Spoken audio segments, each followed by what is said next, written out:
لا حول ولا قوة إلا بالله العلي العظيم أعوذ بالله من الشيطان اللعين الرجيم حسبنا الله ونعم الوكيل ونعم المولى ونعم النصير الحمد لله الذي هدانا لهذا وما كنا لنهتدي لولا أن هدانا الله لقد جاءت رسل ربنا بالحق الصلاة والسلام تحية والإكرام محبوب رب المشرقین و رب المغربین جد الحسن والحسین ابی القاسم محمد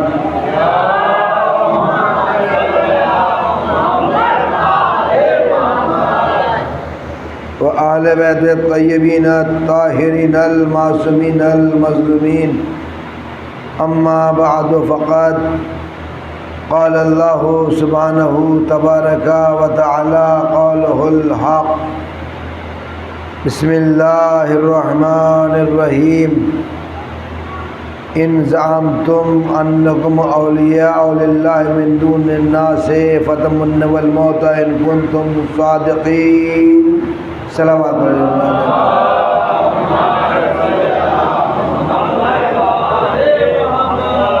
عزیزان محترم معزز سامعین حضرات، ارشاد رب العزت ہو رہا ہے قرآن مجید کا مشہور و معروف سورہ جمعہ، اس میں ارشاد ہو رہا ہے ان زعمتم انکم اولیاء للہ من دون الناس فتمنوا الموت ان کنتم صادقین۔ یہ دور رسالت مآب کی بات ہے، حضور سرور کائنات کے دور کی بات ہے۔ اس دور میں ہر ایک اپنے آپ کو ولی اللہ سمجھ رہا تھا، ولی اللہ کہہ رہا تھا کہ ہم اللہ کے ولی ہیں، ہم اولیاء اللہ ہیں۔ ایسے عالم میں، ایسے ماحول میں وہ لوگ چھپ جاتے ہیں جو حقیقت میں اولیاء اللہ ہوتے ہیں، اور وہ لوگ سامنے آ جاتے ہیں جو بناوٹی ہوتے ہیں، دکھاوے دار ہوتے ہیں۔ لوگ انہی کو مانتے ہیں، انہی کو سمجھتے ہیں۔ اب جب یہ مسئلہ ہوا تو اللہ نے کہا ہے میرے حبیب، یہ لوگ اپنے آپ کو اللہ کا ولی کہہ رہے ہیں، تو ان سے کہو ان زعمتم، اگر تمہارا گمان یہ ہے کہ تم اللہ کے ولی ہو اور تم اپنے اس دعوے میں سچے ہو، تو پھر موت کی تمنا کرو۔ اگر تم اس دعوے میں سچے ہو کہ تم اولیاء اللہ ہو، اولیاء خدا سے ہو، تو تم موت کی تمنا کرو۔ موت کی تمنا ہر ایک کے بس میں ہے نہیں۔ موت کو یاد کریں، موت کو تو وہی یاد کرے گا جو بہادر ہوگا، جو سورما ہوگا۔ ڈرپوک تو موت کی تمنا کبھی کرے گا نہیں۔ لہٰذا ایسے عالم میں ہر ایک کہہ رہا ہے میں اللہ کا ولی ہوں، میں اولیاء اللہ سے ہوں، تو نبی نے ایک میزان دے دی، ایک ترازو دے دی۔ اے میرے حبیب، اگر یہ کہہ رہے ہیں کہ ہم اولیاء اللہ ہیں تو ان سے کہو کہ یہ موت کی تمنا کریں، موت کی آرزو کریں، موت کی خواہش کریں۔ اب صاحب یہ ولی اللہ ہے کیا؟ یہ ولی اللہ آپ دیکھیں گے بہت سارے ولی اللہ ملیں گے، لیکن حقیقی ولی اللہ کیا ہے؟ قرآن نے اس کی کچھ نشانیاں بتائی ہیں، قرآن نے کچھ نشانیاں دی ہیں، کچھ شرائط بتائے ہیں کہ جس کے اندر یہ شرائط پائے جائیں وہ اولیاء اللہ ہے، اسے اللہ کا ولی مان لو، جس کے اندر ہی شرائط ہے۔ پہلی شرط کیا ہے قرآن مجید میں؟ ان اللہ اولیاء اللہ یخوف اللہ، بے شک اللہ کے ولی وہ ہیں. ولی دو طرح کے ہوتے ہیں. ان ذالکم شیطان یخوف الولی اللہ، یخوف اللہ یعنی کہ اللہ کے ولی وہ ہوں گے جن کے اندر کوئی خوف نہیں ہوگا. اگر کسی کے اندر خوف پاؤ تو سمجھ لینا یہ اللہ کے ولی نہیں ہے، اولیاء شیطان سے ہیں. یخوف اولیاء یعنی کہ یہ اولیاء شیطان سے ہیں. اگر کسی کی یہ ایک پہچان دے دی، قرآن مجید نے ایک میزان دے دی، اگر کسی کے اندر تم خوف محسوس کرو، کوئی خوف کھا رہا ہے، ڈر رہا ہے، جھجک رہا ہے، تو وہ اولیاء اللہ سے نہیں ہو سکتا ہے. اولیاء اللہ سے وہی ہو سکتا ہے جس کے اندر کوئی خوف نہ ہو، کوئی ڈر نہ ہو، کوئی جھجک نہ ہو، کہیں ڈرے نہیں، خوف نہ کھائے، سانپ آ جائے تو اس سے نہ ڈرے. اما اگر کوئی سانپ سے ڈر جائے تو وہ اولیاء شیطان تو ہو سکتا ہے، اولیاء اللہ نہیں ہو سکتا ہے.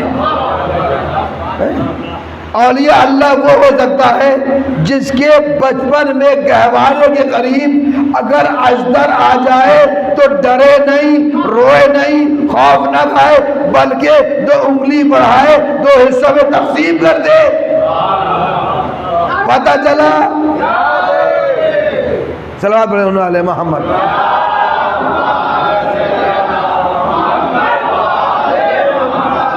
پتہ یہ چلا کہ اللہ کے ولی کی پہچان کیا ہے؟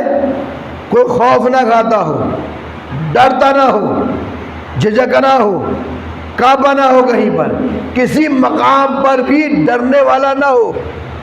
عزیزان محترم، ایسا نہ ہو کہ لشکر سے کہہ دے تم آگے جاؤ میں پیچھے سے آ رہا ہوں، بلکہ اولیاء اللہ سے اگر ہے تو لشکر سے کہے پیچھے ہٹ، مقابل سے کہے آگے بڑھ.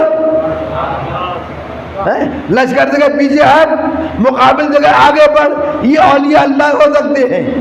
وہ اولیاء اللہ نہیں ہو سکتا کہ جو کہے صاحب میں کیا جنگ کرتا، گھوڑا مجھے لے کے آ گیا. وہ اولیاء اللہ سے نہیں ہو سکتا ہے. اس لیے جس کے اندر خوف نہ ہو، ڈر نہ ہو، جھجک نہ ہو. دوسری شرائط کیا ہے؟ ما کانو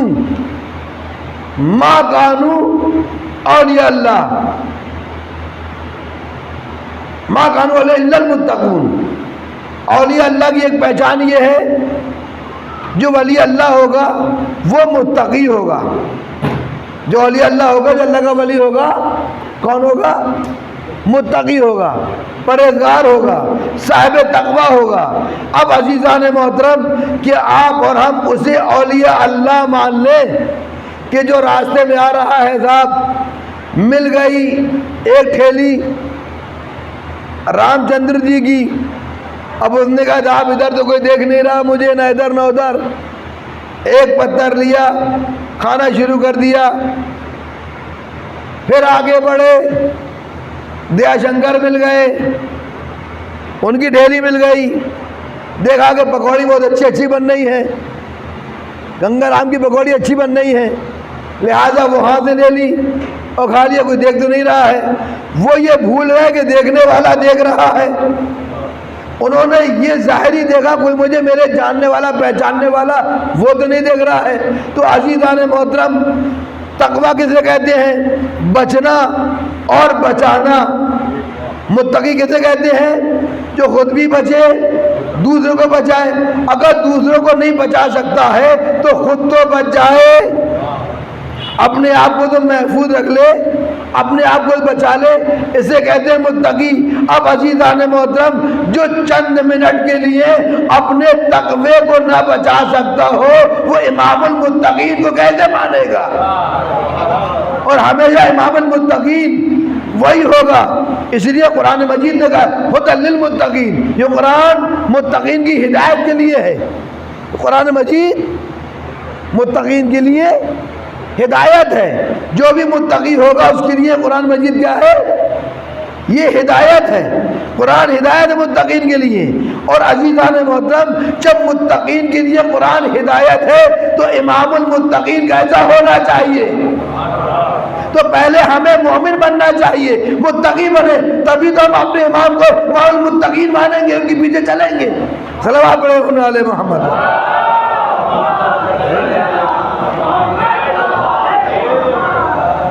تو عزیزان محترم، پھر ایک صفت آئی، ایک شرائط آئی قرآن مجید میں، وَلَا خَوْفٌ وَلَا هُمْ يَحْزَنُونَ لَا تَنفَعُ وَلَا ضَرًّا۔ کیا صفت ہونا چاہیے؟ وہ نہ ڈرے کسی سے، نہ فائدہ پہنچائے نہ نفع پہنچائے۔ ایسے کو ولی اللہ نہ مانو جو کسی کو فائدہ نہ پہنچائے، کسی کو نفع نہ پہنچائے۔ ایسا کون انسان ہوگا بھائی؟ وہ ہیں ایسے، وہ ہیں ولی اللہ جو بنے ہوئے ہیں جنہیں انسان نے بنایا، انسان نے تراشا، انسان نے رنگ بھرا، انہیں ان کا مجسمہ بنایا۔ اب صاحب یہ ایسے ہیں ولی اللہ، انہیں جہاں رکھ دیا وہاں رکھے ہوئے ہیں۔ اگر انہیں کعبے میں رکھ دیا تو وہاں رکھے ہوئے ہیں، ملبے میں ڈال دیا تو وہاں پڑے ہوئے ہیں، تاک میں رکھ دیا تو وہاں رکھے ہوئے ہیں۔ ان سے نہ فائدہ ہے نہ نقصان ہے۔ اب بتائیے گا، جو ایسے انسان کو، ایسے کو اپنا ولی مانے، وہ کیا اس لائق ہے کہ اسے ولی مانا جائے؟ بھائی جو نہ کسی کو فائدہ پہنچا رہا ہے نہ کسی کو نقصان پہنچا رہا ہے، وہ تو بنا ہوا ہے، بت بنا ہوا ہے، کچھ کرنا ہی نہیں اسے، تو وہ تو بیٹھا ہوا ہے۔ تو جو کسی کو فائدہ نہ پہنچائے، کسی کو نقصان نہ پہنچائے، ایسے کو اللہ کا ولی مانو گے؟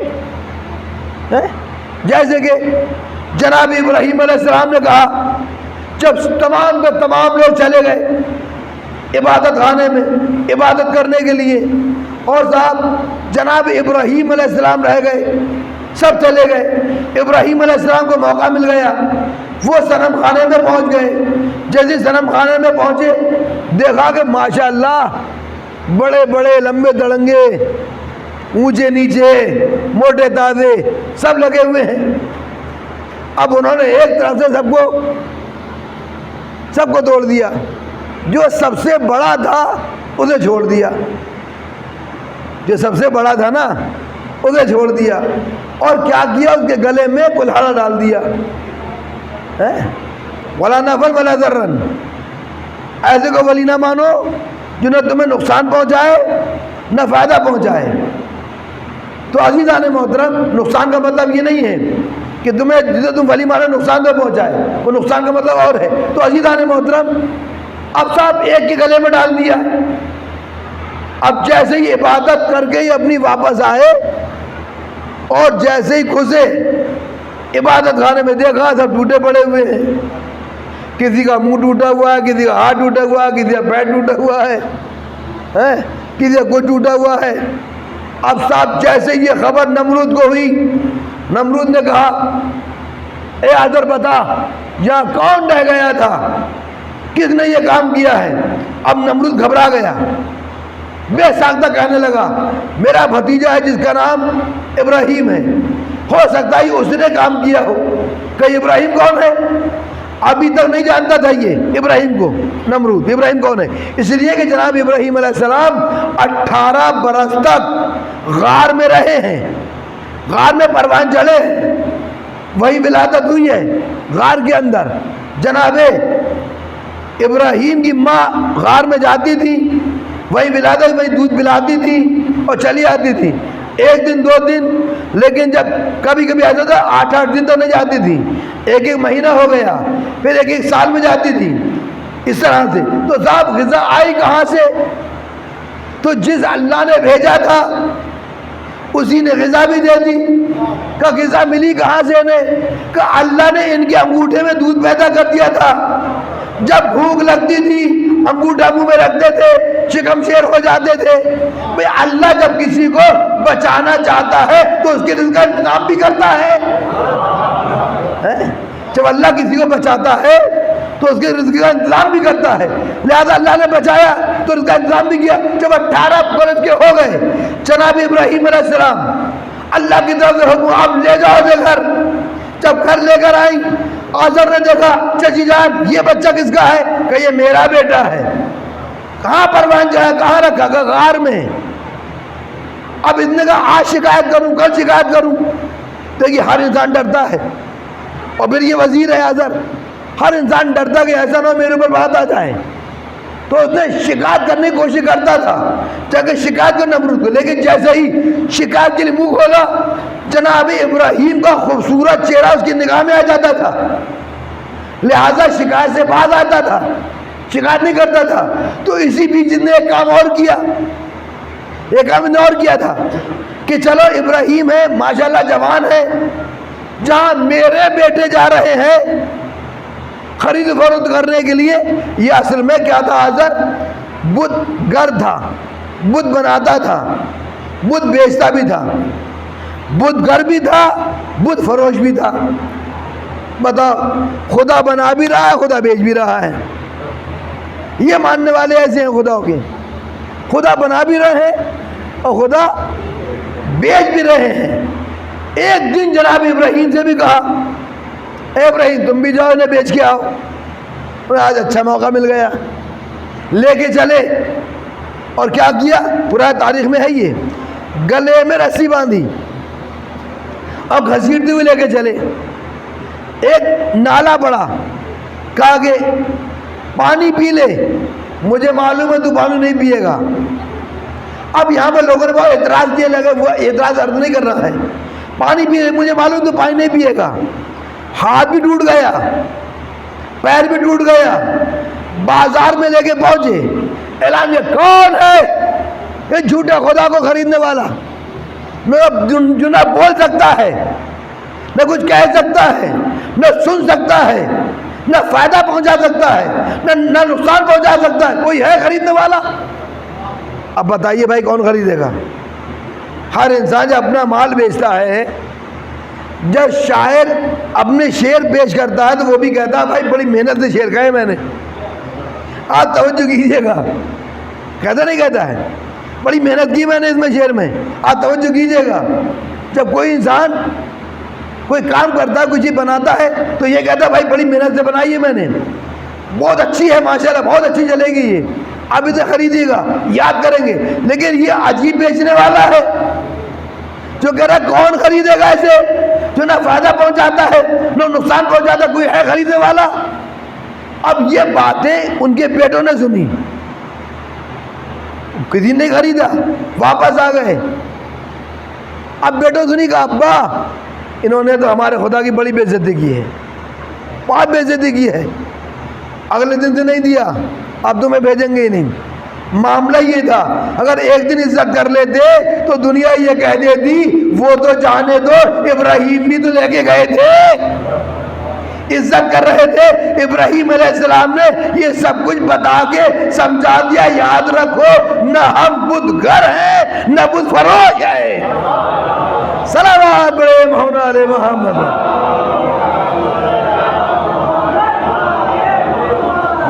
تو عزیزان محترم، ولا ضرر ولا نفع، نہ وہ نقصان پہنچاتے ہیں نہ فائدہ. اب چوتھی دلیل دی قرآن مجید نے، قرآن مجید نے کہا ولا خوف ولا هم يحزنون، انہیں کوئی خوف نہیں ہوتا ہے، انہیں کوئی حزن نہیں ہوتا ہے، انہیں کوئی ملال نہیں ہوتا ہے. کون؟ کسے؟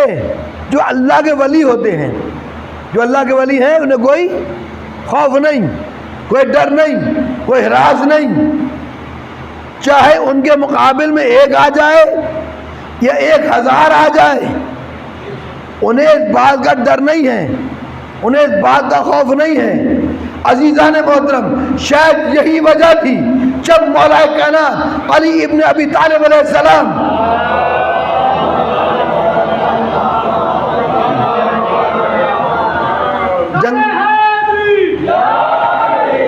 جنگ صفین میں جنگ کر رہے تھے اور ایک کرتا پہنے ہوئے، خالی کرتا پہنے ہوئے. تو امام حسن علیہ السلام نے سوال کیا بابا کیا مجاہد ایسے ہی ہوتے ہیں؟ بابا کیا مجاہد ایسے ہوتے ہیں؟ آواز دی میرے لال تیرے باپ کو اس بات کی پرواہ نہیں ہے موت اس پہ آ جائے یا وہ موت پہ چلا جائے، تیرے باپ کو اس بات کی پرواہ نہیں ہے کہ موت اس پہ چلی جائے یا موت اس پر آ جائے۔ آواز دی میرے لال، تیرے باپ کو موت سے اتنی انسیت ہے جتنی انسیت، جتنی محبت ایک بیٹے کو ماں کے دودھ سے ہوتی ہے۔ یہ ہے ولی اللہ، یہ ہے ہدایت کے روشن چراغ۔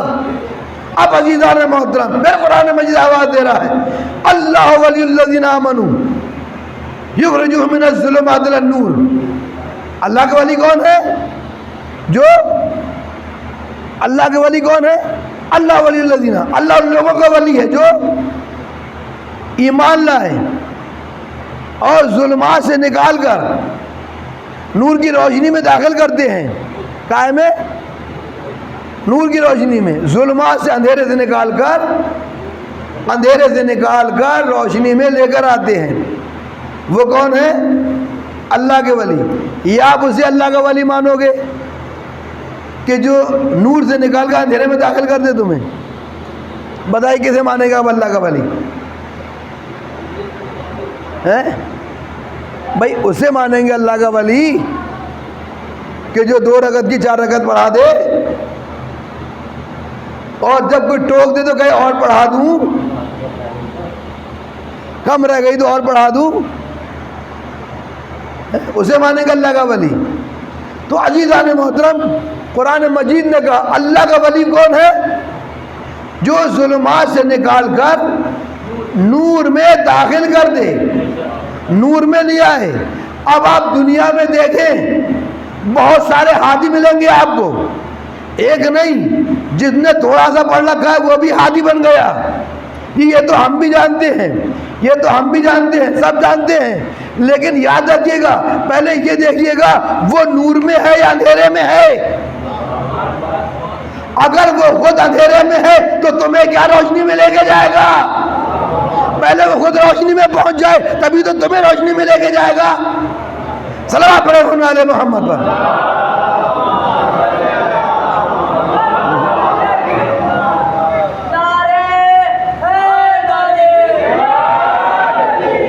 تو عزیزان محترم، وہ اللہ کے ولی ہیں۔ اب آخری بات قرآن مجید نے دلیل دی، انما ولیکم اللہ ورسولہ، اللہ تمہارا ولی ہے اور اس کا رسول تمہارا ولی ہے۔ اور کون ولی ہے؟ اور وہ ولی ہے یقیمون الصلاۃ، جو نماز قائم کرتا ہے، ویؤتون الزکوٰۃ، اور زکوٰۃ دیتا ہے۔ کائے میں دیتا ہے زکوٰۃ؟ رکوع میں۔ توجہ کر لیجیے گا، زیادہ نہیں پڑھنا مجھے، بس آخری منزل ہے یہ۔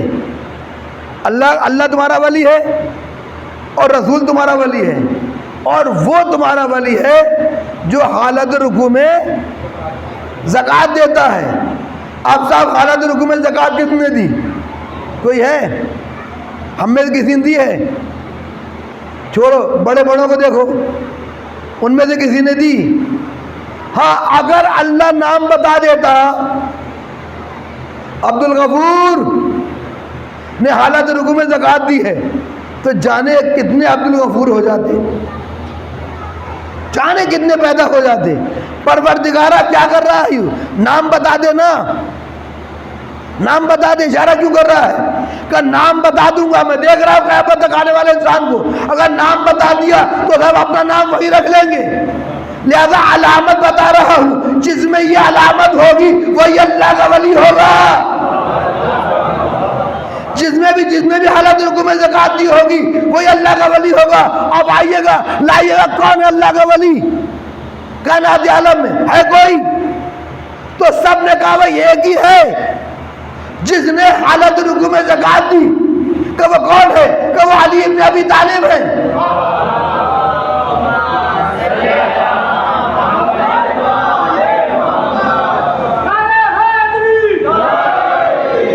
وہ کون ہے؟ وہ اللہ کا ولی علی ابن ابی طالب ہے۔ اب سب جیسے یہ کہا علی ابن ابی طالب، اب مقصر نے تفسیر کرنا شروع کر دی، اس نے کہا جی یہ بات سمجھ میں نہیں آتی ہمارے.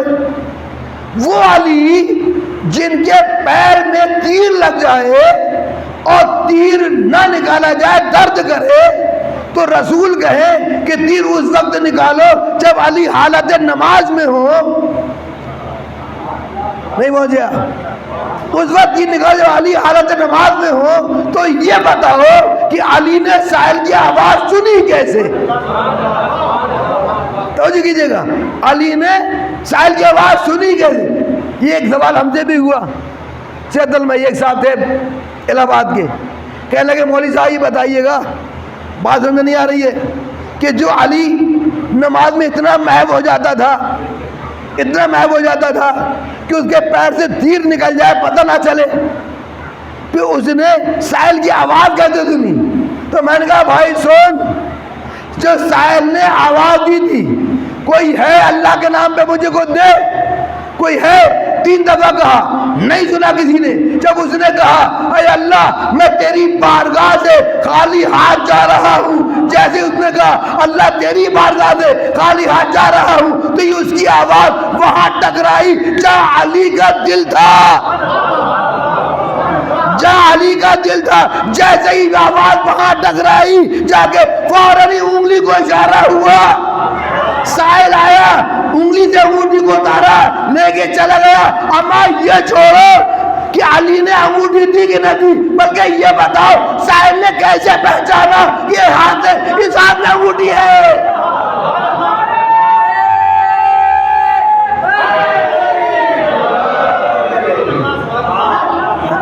تم اتنا بتا دو کہ سائل کو کیا پتا. بھئی علی عموماً صف اول میں رہتے تھے، پہلی صف میں رہتے تھے. سائل دروازے پر ہے، علی پہلی صف میں ہے. اسے کیا معلوم ہے؟ میاں سائل بھی جانتا تھا زکوٰۃ ان سے نہیں ملتی ہے جو زکوٰۃ کھاتے ہیں، زکوٰۃ ان سے ملے گی جو زکوٰۃ دیتے ہیں. صلوات پڑھے محمد علیہ محمد.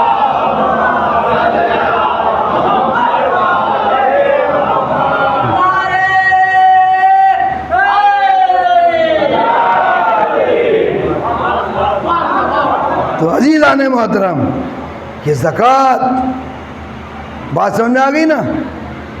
تو تیر نکل گیا پیر سے، پتہ بھی نہیں چلا. اور عزیزو،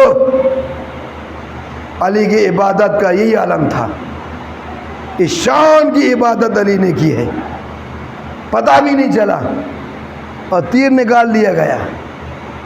اب اس کی عکاسی بہت لوگوں نے کی ہے، ایسے سے کی لوگوں نے، پر ممبر سے نہیں کر سکتے بیان کہ صاحب ہم بھی ایسی نماز پڑھتے تھے، ہمیں نہیں پتہ چلتا تھا. تاریخ میں ایسا واقعات ہی، تاریخ میں سب چیز ادھر جائیے. لوگوں نے علی جیسی نماز پڑھنا چاہی اور نماز پڑھی. صلوات پڑھے علی محمد.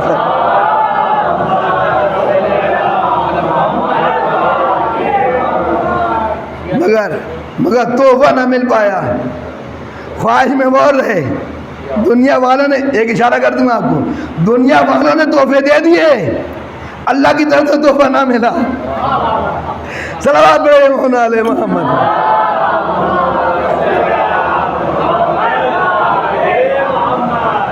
تو عزیزان محترم، یہ اللہ کے ولی، اور کیا کہنا اس ولی کا جس نے انسانیت کو اندھیرے سے نکال کر روشنی میں داخل کر دیا. اور عزیزو، اگر حسین نہ ہوتے آج یہ دنیا اندھیری میں تاریکی میں پڑی ہوتی. یزید نے تو دنیا تاریک کر رکھی تھی. انسان اسی کو دیکھ رہا ہے جو تخت پہ بیٹھا ہوا ہے، یہ کیا کر رہا ہے. مثال کے طور پر یہ جامع مسجد ہے،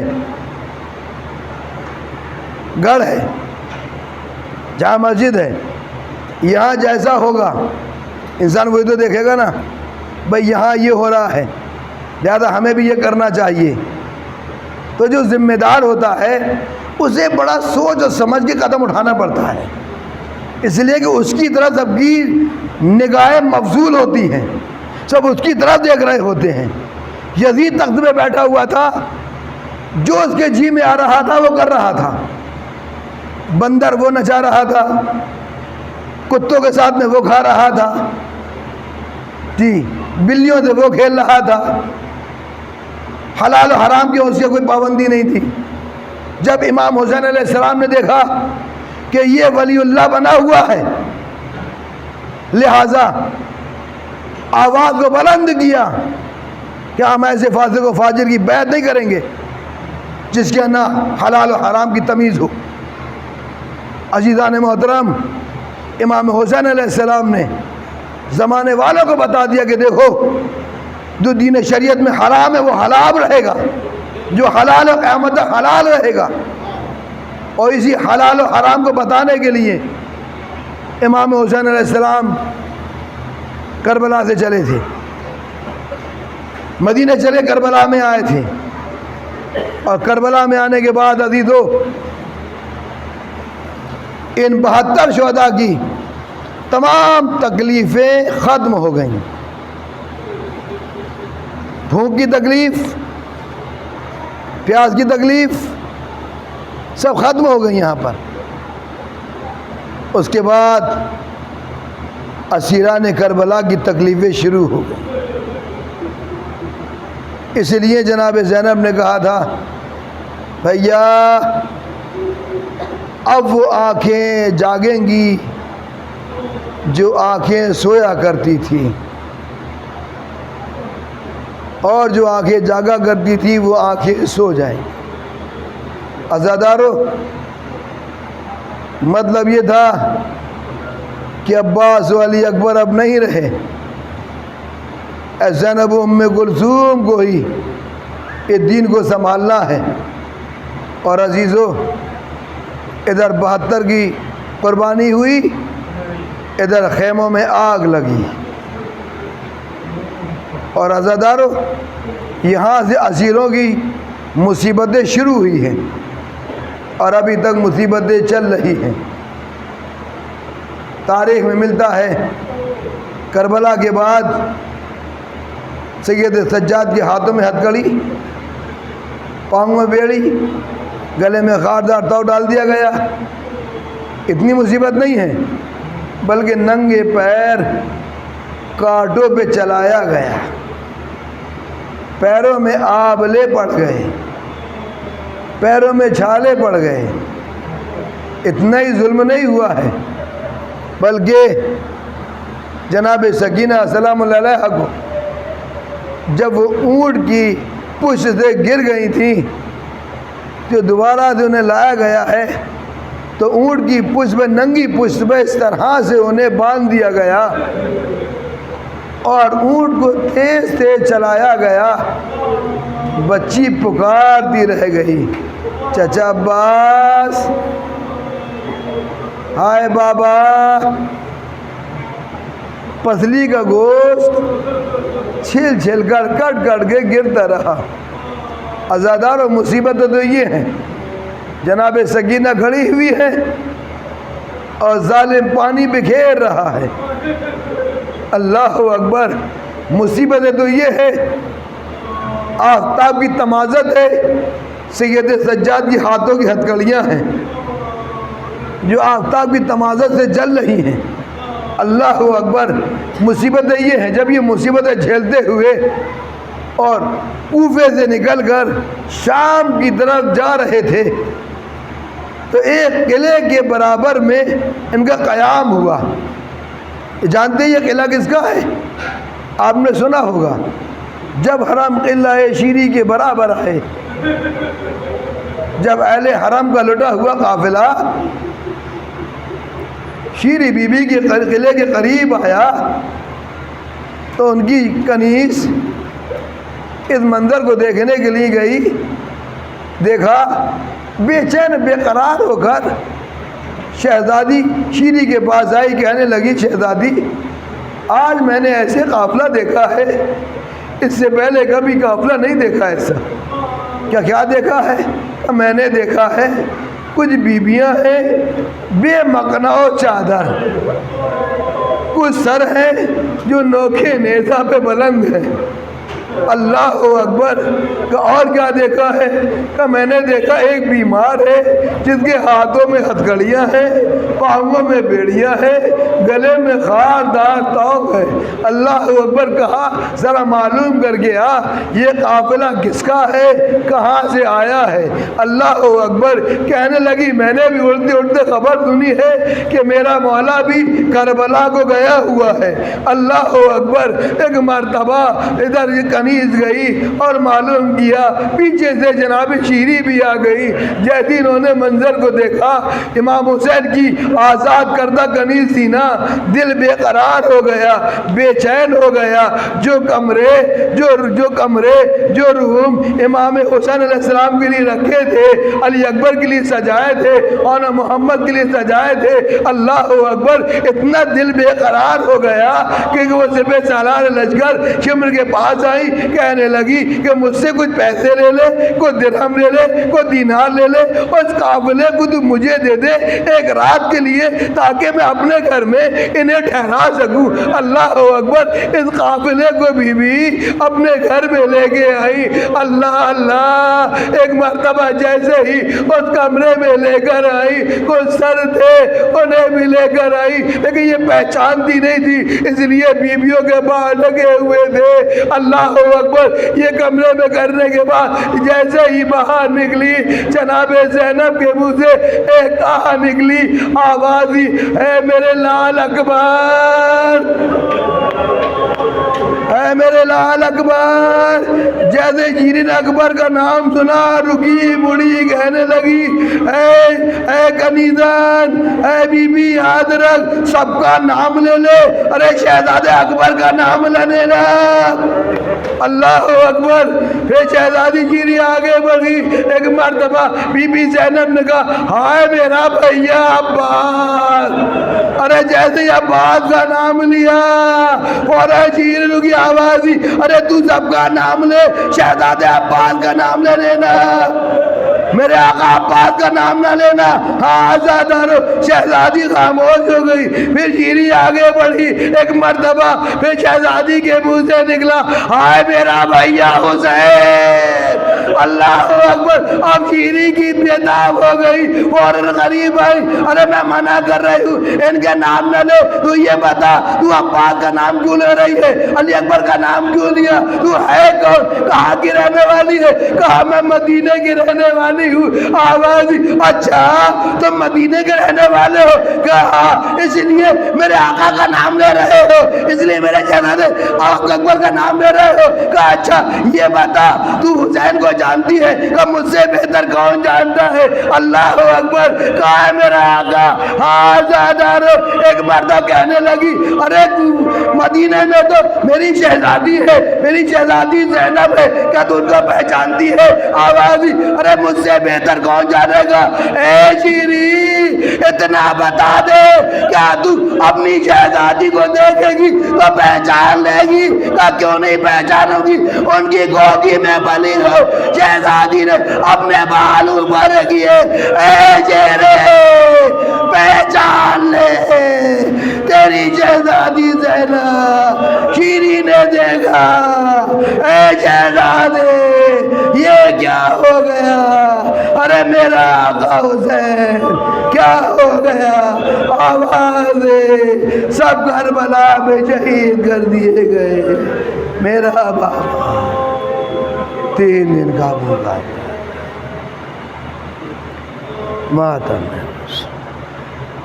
واہ واہ۔